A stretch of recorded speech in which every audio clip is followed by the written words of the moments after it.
faut pas.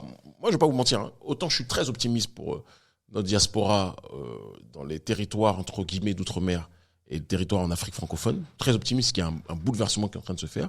Autant je suis préoccupé par notre diaspora en France. Ah, j'ai senti ça dans. Je suis préoccupé parce que je suis né là, j'ai grandi là et que partout que je vais dans le monde, quand je vais voir un noir qui est né comme moi en France, nos accents, nos trucs, on se reconnaît direct, nos réformes, on se reconnaît direct, qu'on le veuille ou pas. On a une spécificité. D'accord, même si je suis béninois, je vais jamais le renier que c'est ma grande fierté.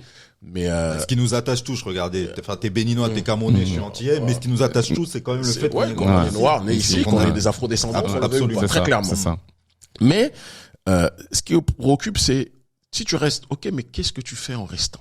C'est ça. Qu'est-ce que tu fais en restant?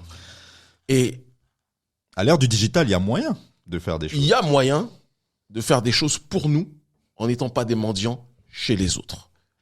Moi, je suis très peiné. C'est ça. Je vois des polémiques. Dès que, oui, vous n'êtes pas français, vous n'êtes pas ceci, ça chiale. Moi, je suis gêné de cette tendance victimaire et complètement castrée.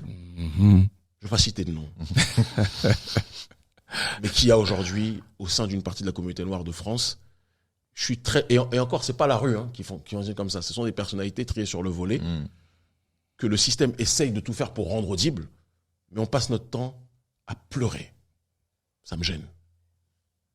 Ça me gêne beaucoup. On l'a vu là dernièrement avec mais c'est ça l'affaire Aya Nakamura. On en parlait mardi lors du live où on disait concrètement ce que tu viens de dire. Moi, je pense que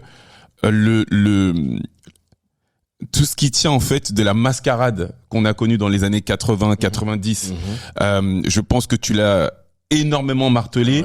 En fait, on est arrivé à un stade où ça y est, on a compris et que en 2024 d'être encore dans ce genre de ressort alors qu'il y a énormément de travail à faire, ça fait vraiment pitié. Et tu parlais effectivement de ces personnes qui sont ici. J'aimerais vraiment t'entendre sur la préoccupation qu'elle tienne du coup par rapport aux personnes qui évoluent au sein de la diaspora. Mais précisément, l'idée c'est de dire que oui, il est possible de nous organiser, même si déjà à l'époque tu le disais dans les années 2010, ils aiment pas quand on s'organise.